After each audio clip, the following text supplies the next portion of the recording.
What's going on, y'all? It's your boy Kuya P. Nerds rule the world here for another amazing interview. As you saw from the thumbnail, we are going to be talking all things ARCHAIC from AHOY Comics, and I have the amazing writer for ARCHAIC, Miss Melissa F. Olson. How are you, ma'am? It's a pleasure to chat with you. I am good. Pro tip about me, if I'm in my home, I am never more than a foot away from a dog. So there's one at my feet right now. If you see me make a sudden face, that's why. It's No worries, no worries. I have my little Lily Bell that you can't see because I'm trying to promote ARCHAIC. Yeah, you She will are. never leave my side, so shout out to our doggy friends. Yes, exactly. I Yes. love it. So you are entering the comic book world, if I'm not Um, mistaken, for the first time. You've done some amazing novels, and now you're collaborating with, let me give it some shout outs to your team, your mhm. artist, Sally Cantirino, as well as Gabe Contreras with AHOY Comics with this ARCHAIC project that's going to be coming out in December. Yeah. What is that like? Have you always been a comic fan? Are you a comic book nerd? So I know that the right answer to that question is yes, but the answer for me is actually no. So I very much grew up on Kevin Smith. And I think I kind of took the wrong message from his movies because my friends and I in high school, we watched them over and over and over. I actually wrote my application to film school about Clerks. So to me, comics were this thing that was like very elitist. And like you had to be like Brody in Mallrats. Like you had to have a room of your house that was like had special temperature control to follow comics. You know, I grew up in a small town in northern Wisconsin. We didn't have a comic book store. I didn't live near a comic book store until I was in college. And, you know, then I was in college doing college things. So I didn't really discover comics until I came to them as an English major. Because I double majored in film and English in college. And so my introduction was like Watchmen and Kingdom Come and The Batman Year good One. stuff, the It real good was, stuff. but it was also really like the prestigious like graphic novel editions, you know? I didn't try the like weekly comics, monthly comics scene until the New 52 came out. It was like my first exposure to like going to the store every Wednesday to get a pull list. Awesome. Well, you're now in though. So you're like all into comics. I I would say am. I am. I it's a bad I would say it's a good thing, also a bad thing, it because is. all of our money goes out every weekend or every Wednesday, you know. Yeah. Yes. Well, I'm not in quite as remote of an area, but I'm still like 30 minutes drive away from a comic book store. So that does kind of force you to prioritize a little bit more. You know, you can't be driving back and forth every day. You have to kind of figure out what's worth the trip into town and like save up a few issues there to go in and stuff. So, Okay. So Kevin Smith, I love that you said Kevin Smith because also, as I said to you earlier, I'm a filmmaker. Kevin yeah. Smith is one of my guys, my inspirations. So you and Yeah. I are vibing off the same thing. So comics are now into your plate. You're a filmmaker, but then you got into writing fantasy novels, and now how are we making the transition to now doing a comic? Let's talk I about know, that. right? It's such a weird origin story. Because I went to school for film and I was in television development was my jam.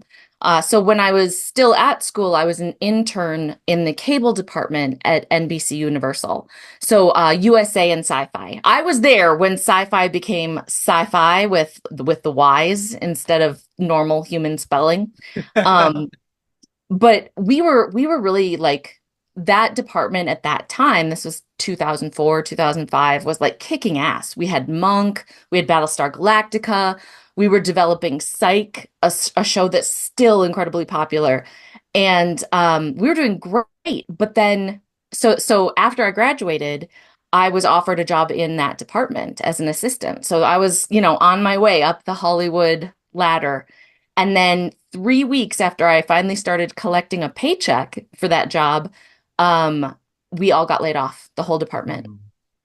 because, and it wasn't because of anything we did. It was because that was the year that ABC came out with Lost and Desperate Housewives. Mm. And, you know, NBC had been the top of the network pile for so many years. And then all of a sudden, ABC just comes out swinging with these new shows and they needed money from somewhere. So we all got laid off. So that was like a, you know, soul crushing kind of deal for me.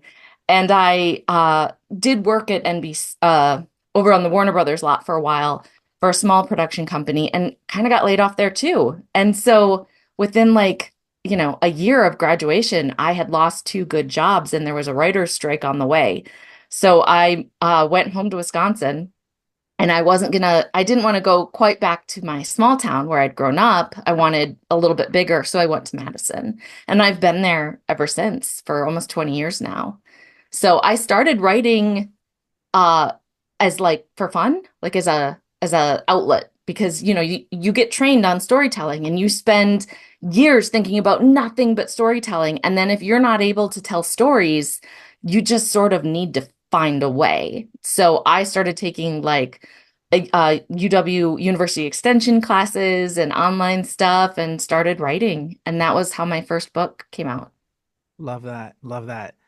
So thank you for this origin story. It's like it's amazing because I think as like any other creative, your passions, if you're not doing it, you're not breathing. So you just Right. find every means to do it. So we love your fantasy novels. And now, but it's not the same kind of a makeup when you make a comic book, Oh, writing no. a comic book is different. What is this transition to now having Archaic premiere from Ahoy in December 4th, y'all. Well, to be honest, like in some ways, it's like jumping from a sinking ship to another also sinking ship. But True. that ship has like started a little later, and there's like a few more life vests, and they've got like a rowboat and shit, and you're like, okay, well, I guess that's an improvement. No, it's very strange to come into comics in this moment, especially from another field. I don't think I would have done well, or really enjoyed myself in comics 10 years ago. But in some ways, there's so many new opportunities. There's so many new publishers. I have been so happy with Ahoy. I feel every day as though I'm getting like ruined for all other comic companies because Ahoy has been so great to me. And I'm like, oh man, I'm gonna go to a different company now, and they're not gonna be doing all this stuff, and I'm only gonna work for Ahoy for the rest of my life. But it's at the same time not a great moment in any entertainment industry, with kind of the state of things. Yeah. So what I've made this comparison before, but it's just so true. It's sort of like being a pretty decent long distance swimmer, and then you join the synchronized swimming team. Like I'm not used to being a team player. I'm not used to like getting input and having other people, having to count on them. They need to count on me. At the same time, I've got the muscles and we're all in the water. So, it Yeah. still feels like home. Yeah, yeah, yeah. And I think also, you're coming from the film world too, and that Yeah. desired field, working with everyone else and seeing it to reality. And I think also, as we know, Hollywood is mining these properties from comics Yeah. to then translate to the screen. So, there's also a way to find your way back. And that's what I also talk about with other filmmaking friends that dabble with both, similar to myself. We're all going to touch sooner or later. Things are going to Right, happen. right. Um, Well, one of my novels was optioned and got pretty far in the development process a few years ago. And it was actually all set. It was purchased. And it was like, this is one of those things that's like kind of embarrassing to admit, but also just like super hilarious at this point. So it was going to be a show on Quibi. Do you remember Quibi? yeah, Because yeah, yeah. I don't. Yeah, well, being in the field, yeah. It's like Yes, I it's know. today's Like, Tubi, right? Because Tubi's becoming a thing now. no, no, You no. even know what Tubi Tubi is?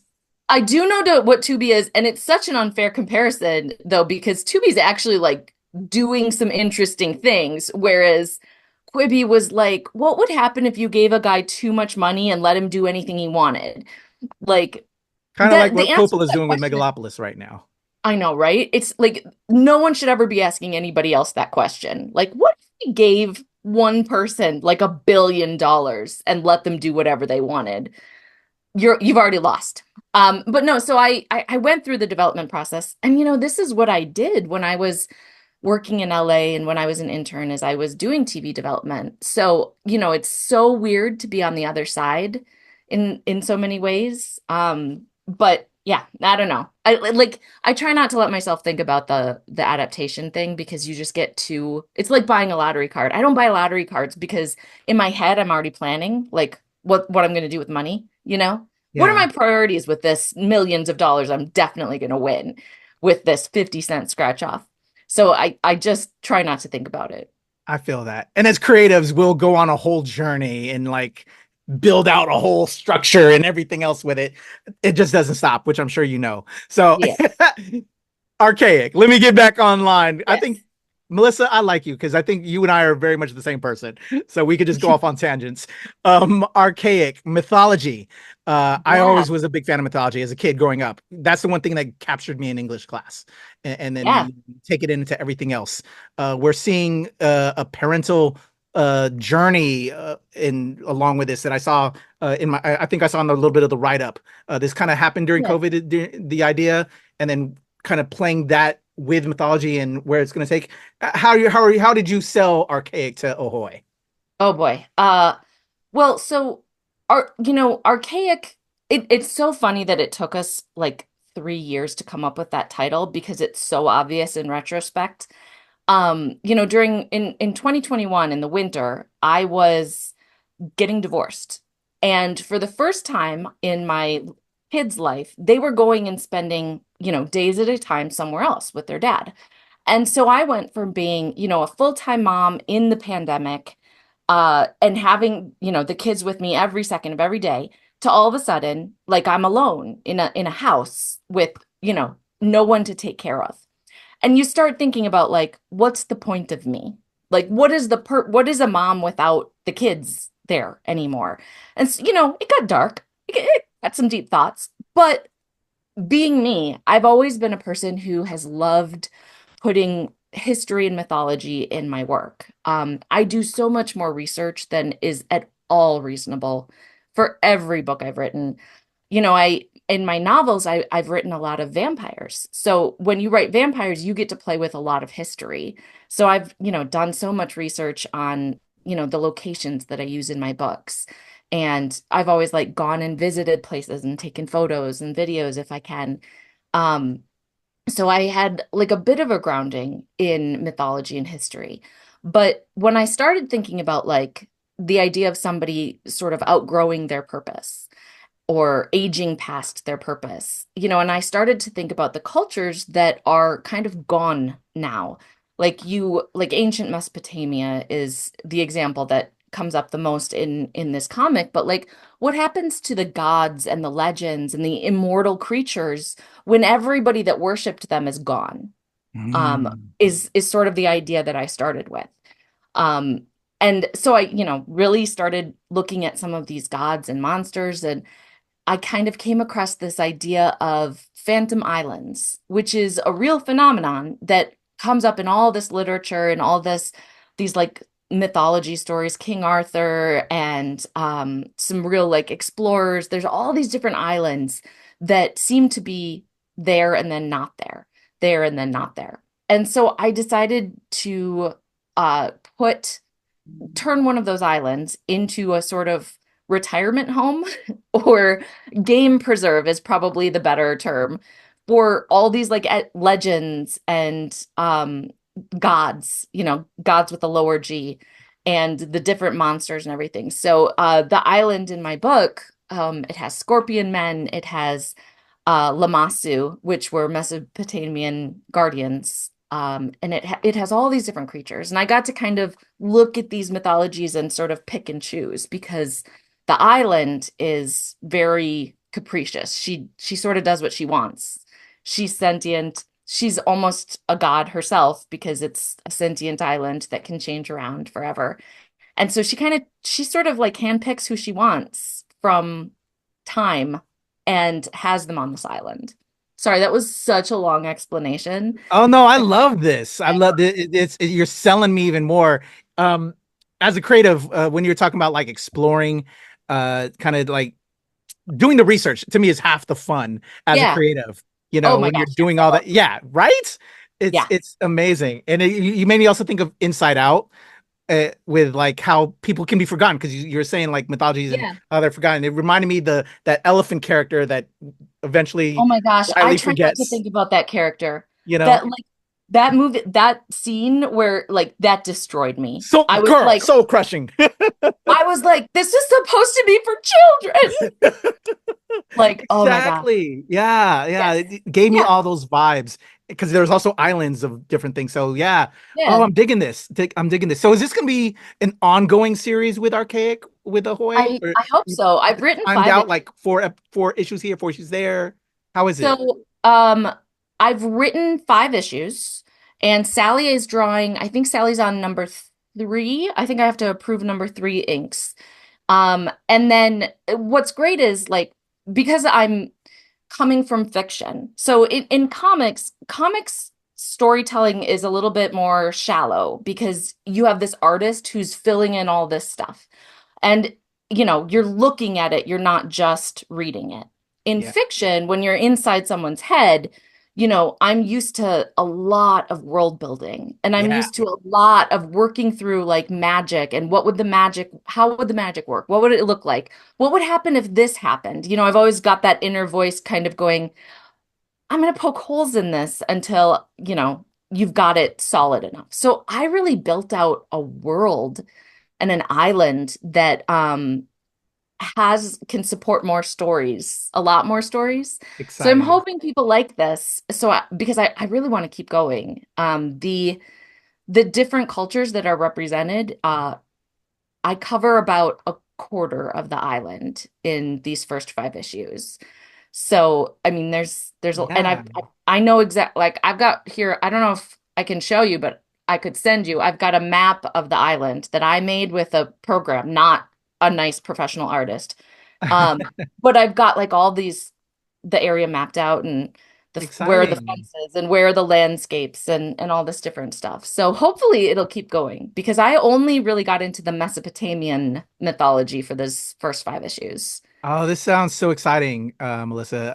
I can only imagine as a writer as well. Like, in I work in comics, but I'm also a film guy. We can be so descriptive, and sometimes you got to learn to pull back to allow the artist Oh to yeah, have yeah. freedom to create, right? Yeah. So, That was something I had to learn. Yep. right? Um, Yeah. Amazing. Well, everybody, again, Ahoy Comics, Archaic, #1 hits comic shops. Your LCS on December 4th. Go check it out. Pick it up. The amazing Melissa F. Olson. We need to come back and talk again because I want to read the Okay. issue and dig a Yes. little bit more and see where we're going with this. And also, I think you and I can become really fast friends because we're very much I have a the same feeling. person. Yeah. I'm excited, Melissa. This sounds like a whole lot of fun and just a mountain of ideas. Like you're saying, like if you could, Yeah. y'all got to pick this book up, y'all, because there's so many ideas I are already spitting in my head of where you can go with this. And it seems like you have so much more as well, Melissa. So I'm excited and congratulations on this journey, and I'm excited to see where you Thank can go you. further with it. Thank you. I'm really excited too. And I'm really proud of what I came out with from kind of a dark time. A lot of us went through a dark time with Definitely. the pandemic, and this is what I got out of it. And creatively, that feels really good. So I'm proud to have something to say. I made it through the pandemic, and here's how. I love that. Shout out to you, everybody. Melissa F. Olson. I'm gonna have all of Melissa's links in the description below. Go check her out. Go follow her. Hit up your local comic shop, your LCS. Tell them you want Archaic when it drops on December 4th. Thank you so much for your time, Melissa. It is a pleasure, and I look forward to having a conversation with you again and becoming even more of your best friend. Excellent. Yes, I'm always in the market. I love it. There you go, y'all. Melissa F. Olson, Archaic. Again, December 4th. December 4th. Hit up your LCS. Tell them you want issue #1 from AHOY Comics. I'm Kuya P. This is Nerds Rule the World. All right, Melissa, there's a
we go. In a one, two, three. What's going on? Ah, excuse me. Let me do that again. In a one, two, three.